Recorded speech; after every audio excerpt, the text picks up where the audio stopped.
It's their turn to be stars, and they're not waiting for Hollywood casting agents to discover them. Native Americans are writing their own plays and stepping onto the stage. Vicki Curry goes to the Autry in Griffith Park to see what Native Voices is all about. I've had my scalp a long time, and I aim to keep it. American Indians. We know what they're all about, right? They fought cowboys and buckskins and beads. But today's Native Americans are challenging that tired stereotype, and this group is using theater to do it. My upbringing has given me a secret insight into what you call love. To be Native is love.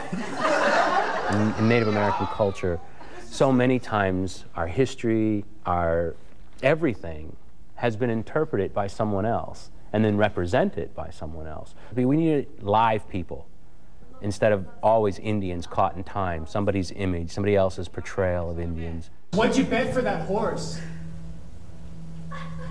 My life.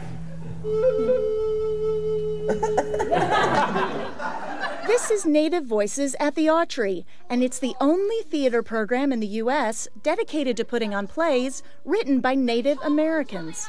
I think that the stories were out there, and I think the desire was out there, but there was no formal program or project that actually provided that time and that arena to develop the work. Randy Reinholz and his wife, Jean Bruce Scott, are the founders of Native Voices.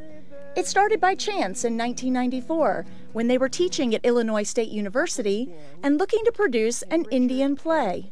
So we started to call people at the different regional theaters, and they knew of a couple of plays that had been done maybe 15 or 20 years before, but nothing really current.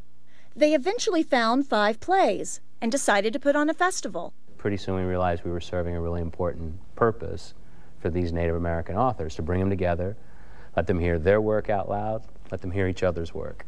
Native Voices became an annual event and quickly gained a national reputation. In 1999, Reinholz and Bruce Scott began a partnership with the Autry National Center in Griffith Park. They moved to Southern California and started turning their project into a full-blown theater company. We were kidnapped as girls. Toussaint says we might even know the way upriver, but we were too young, we don't remember the way. Coming here and trying to develop new work in Los Angeles, you have great acting talent that's underutilized, underpaid, and eager to work. The writers really liked what they were hearing. The actors liked being a vibrant part of things. They're able to prove that they can do a lot of different things now. A lot of Native actors find themselves going out for that kind of stoic part, a couple lines here, a lot of looking and squinting, and they really wanted to be the star of the show rather than, you know, like all actors. So these playwrights were Native characters of the stars. I went with the priests and the nuns. I went to their schools and they cut my hair. They told me to speak English. Native Voices has become a place where Hollywood looks for new talent. Several of the company's actors appeared in the Steven Spielberg series Into the West, including the star, Tonantzin Carmelo, who was nominated for a Screen Actors Guild Award. Is that why you brought me out here? To find my own people? Another alum starred in the 2005 film The New World, and Koryanka Kilcher performed with Native Voices when she was just 12 years old. Adequate. Sky. Sky. And that's the kind of group of actors that we see, that we're growing, and we're anxious to introduce to other people in town and in the industry. But the focus here is on writers and on helping them fine-tune their work before it hits the stage. Aragon Starr acted in several Native Voices productions before writing her first play, a one-woman show called The Red Road. Oh, the last Navajo I saw on TV was being chased by Ronald Reagan. The playwriting process was hard and difficult, and it was something I wasn't sure that I could do, but I knew that I could do it with Native Voices because they've encouraged me. Indian Okie. We've really discovered that there's a lot of new talent out there. There are a lot of people who have told stories in different ways. They've been storytellers, they've been traditional dancers, they've been songwriters like Aragon, who are also good storytellers. You sit at a table with them and they tell a story and they're interesting. And so we've worked very hard to nurture and encourage them.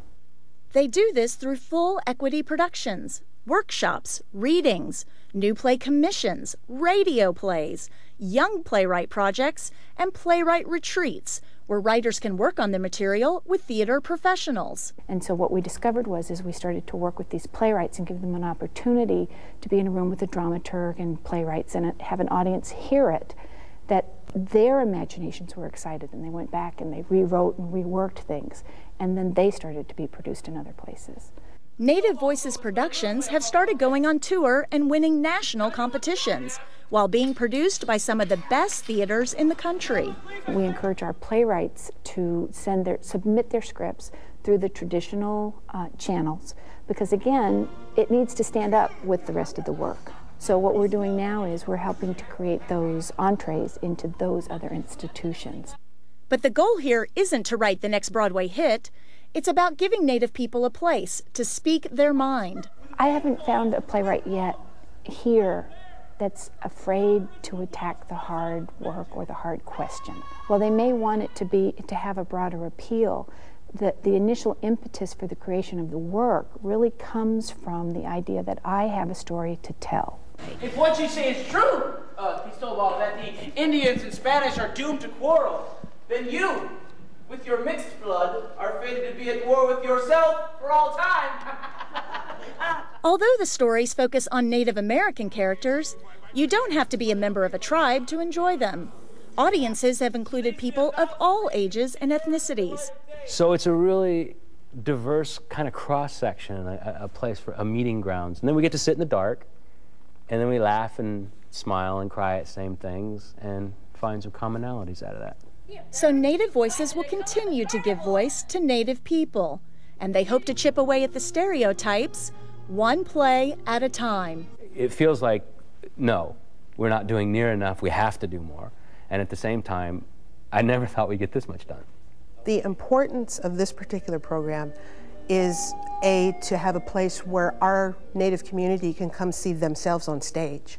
We have so many stories to tell, and it's time for us. It really is. The Red Road, the play you saw featured in Vicky's story, will be at the Autry through April 30th. For more information, you can go to their website at autrynationalcenter.org.